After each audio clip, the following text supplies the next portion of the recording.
The message came in at 12:06 a.m., long after the argument had faded into silence. I didn't mean it like that. Please come back to bed. I stare at my phone in the dark guest room, the glow lighting up the ceiling, my chest tight in a way that felt less like anger and more like a slow, irreversible understanding. She thought it was about the sentence, about the words. It wasn't. The words were just the last brick pulled from a wall that had already started collapsing. Earlier that night, we'd been sitting at the kitchen table, half-eaten dinner between us, the TV murmuring in the background. She was texting, again, smiling faintly, then frowning, then smiling again. I watched it all without saying anything, like I'd trained myself to do over the past few months. "Who's that?" I asked casually. She didn't look up. "Just work." I nodded. Then, without thinking too hard, I said it. "The Harmless thing. You seem happier talking to him than you do with me."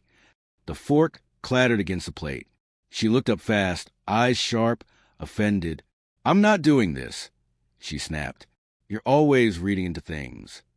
I wasn't accusing, I said. I was just saying how it feels. "Well, maybe that's your problem," she replied. "You take everything personally." That was it. That was the moment. Not loud, not dramatic.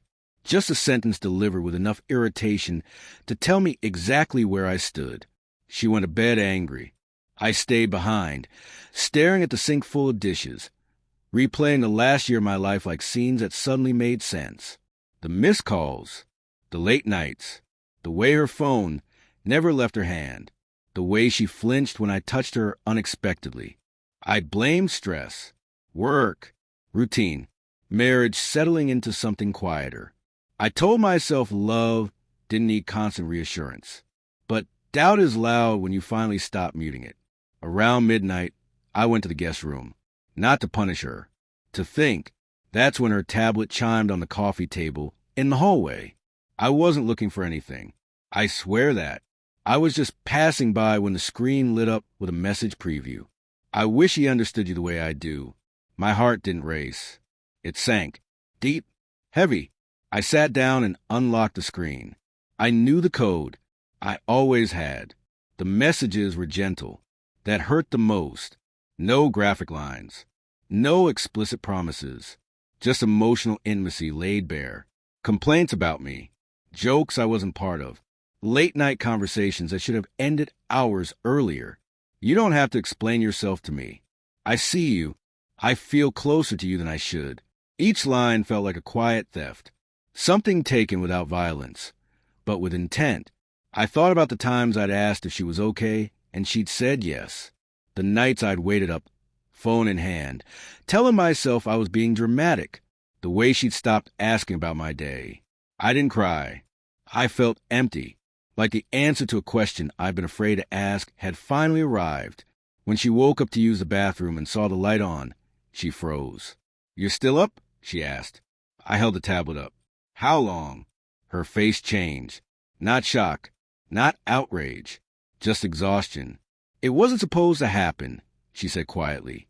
That sentence landed harder than any denial could have. "So it is happening," I replied. She sat across from me, wrapped her arms around herself. "It started as talking. I felt lonely. You were always stable. Stable, safe, predictable." I nodded slowly. "And him?" "He listens," she said. "He makes me feel wanted." The room felt smaller. "I never touched him," she added quickly. "If that matters." I looked at her, really looked. The woman I'd loved for 12 years. The woman I'd planned a future with. The woman who had slowly checked out while I stayed all in. "It matters," I said, "but not the way you think." She reached for my hand. I pulled back. "I didn't say that thing to hurt you," I continued. "I said it because I felt you slipping away. And instead of reassuring me, you got angry." Tears filled her eyes. "I didn't think you'd take it this far." "That's the thing," I said softly. "I didn't either. Until now." She begged. She apologized. She promised to cut contact. Therapy. Transparency. All the right words, arriving too late. Because something inside me had already shut down. I went to the guest room and packed a bag. Just clothes. Essentials. Nothing dramatic. At 6:30 a.m., I stood by the door. She followed me, eyes red, voice shaking. "You're really leaving over one comment?" she asked. I paused, hand on the handle. "No," I said. "I'm leaving because that comment showed me the truth, and because you stopped choosing me long before I said it." She didn't stop me. By the time the sun rose, I was gone. Living alone was quiet at first. Too quiet. The kind of quiet that forces you to sit with your thoughts. Memories crept in, holidays, inside jokes, the way she used to fall asleep on my shoulder. Some days hurt more than others. But slowly, something else came in too. Relief. Relief from guessing. Relief from feeling second place in my own marriage. Relief from shrinking myself to keep the peace. I learned that trust isn't just about fidelity. It's about emotional safety. About knowing the person beside you isn't giving the best parts of themselves to someone else. I didn't leave because of one harmless thing. I left because I finally listened to what my heart had been trying to tell me all along.